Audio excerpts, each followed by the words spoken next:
আর কোনোদিন আমার ছেলের পিছনে লাগবে না, সাবধান করে দিলাম।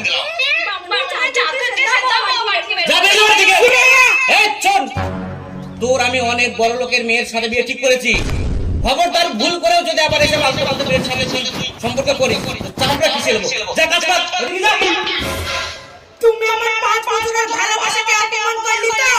থামো, তোমাকে আমি দেখাচ্ছি।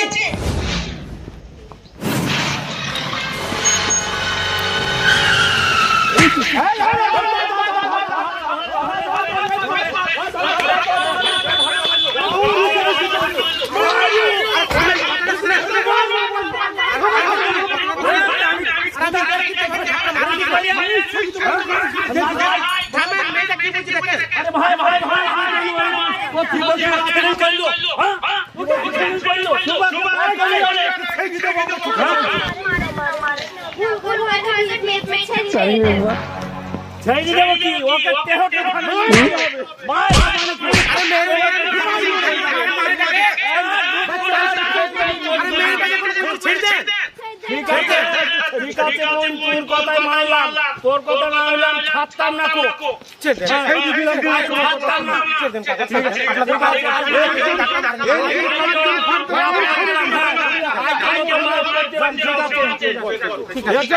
ঠিক আছে এবার মতো মাফ করে দিলাম, এর পরে কিন্তু এই গাড়ি আসতে পারে মাফ করে না তোমার। ঠিক আছে কাকা, আমি তো ছেড়ে দিলাম। মা তুমি আমাকে বাঁচাইলি ওই লোকগুলোর হাত থেকে, নাহলে আমাকে ওরা মেরে ফেলতো। ঠিক আছে কাকা, আপনি যান। এগো মেয়ে, এগো মেয়ে, শুনো তোমার। আচ্ছা তোমাকে আমি অত জোরে গাড়িতে ধাক্কা মারলো, বাইরেকার লোক এসে আমাকে মারলো, অথচ তুমি আমাকে কিছু নাই বলে চলে গেছো কেন?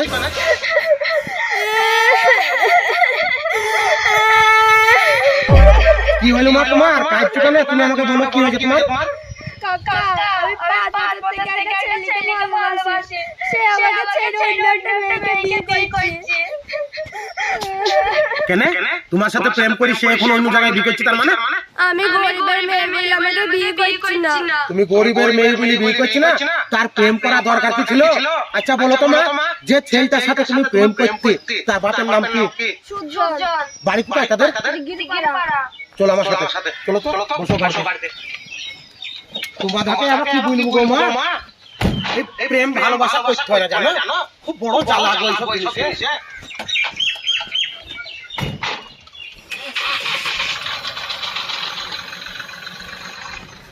কোন বাড়িতে বাজার গো? এই বাড়িটা।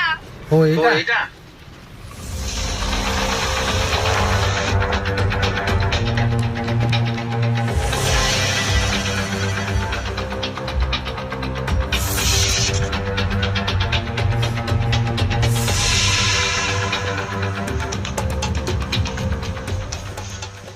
এই মেয়ে, সুজন তোমার কে হয়?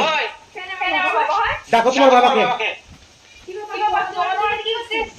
ওসব বাদ দাও মা, দেখো তোমার বাবাকে।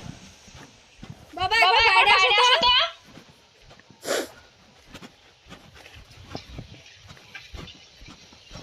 এই কি ব্যাপার, তুমি আমাদের বাড়িতে? তোমাকে না একটু আগে ঘাট ধাক্কা দিয়ে বের করে দিলাম, আবার এসছো আমাদের বাড়িতে?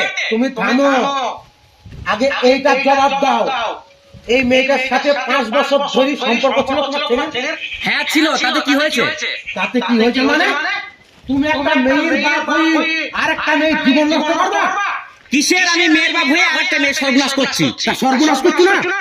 তুমি ভালোভাবে জানো এই মেয়েটার সাথে তোমার ছেলের 5 বছর থেকে সম্পর্ক আছে। আজ বাদে সম্পর্ক বিচ্ছিন্ন করে দিয়ে মেয়েটার ঘাড়ে ধাক্কা দিয়ে বাড়তে দিচ্ছ কেন? তোমার ছেলের সাথে মেয়েটা বিয়ে হবে না? ওর অপরাধটা কি? ও শুধু গরিবের মেয়ে বলি এই মেয়েটার সাথে তোমার ছেলে আজ বিয়ে দিবা না? তুমি বড় লোকের মেয়েদের বিয়ে দিবা? তুমি জানো এই মেয়েটা রাস্তায় হাঁটতে হাঁটতে টেনশনে আমার গাড়ি ধাক্কা লেগে বলছিল? তুমি ডাকো তোমার বেটাকে, ডাকো, নাহলে পুলিশটাকে ডাকো। দেখো বেটা নাই, এটা রাস্তা মানে গিয়েছে। ভালো চলো তো ডাকো, নাহলে পুলিশ কেস করবো। হ্যাঁ 5 বছর ধরে সম্পর্ক ছিল তোমার ছেলের সাথে, যদি কেস করে গলায় গামছা দিয়ে যাবে কিন্তু আগে বলেছি। দেখো এই ডাক তো ভাই বলে গিয়েছে, রাস্তা মানে গিয়েছে। ডাক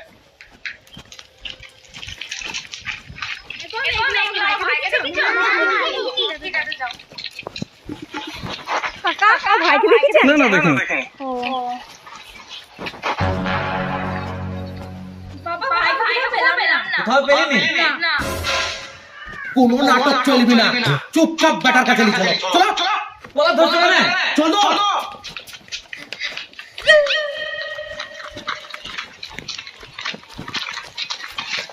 আরে এই তুই, আরে রাহুলকে দেখেছিস? হ্যাঁ দেখো গাইতে মাঠে গেছে। চোখ কোন মাঠের দিকে দেখি, চল দেখা যাক।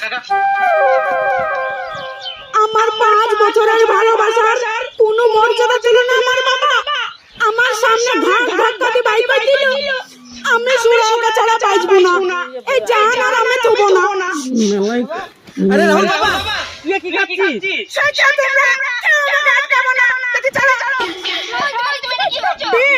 দেখি চলো। বাবা শোন। বাবা শোন, এত করে তোমার হুঁশ হচ্ছে, এখনই গেছিল তো তোমার জেদে তোমার ছেলে জান, এখনো সময় আছে, শুধরে যাও। আরে এত যদি বড় লোকের ধন সম্পত্তি তোমার লোভ, তাহলে 5-5টা বছর কেন মারা করেনি একটা গরিব মানুষের মেয়ের সাথে প্রেম করতে?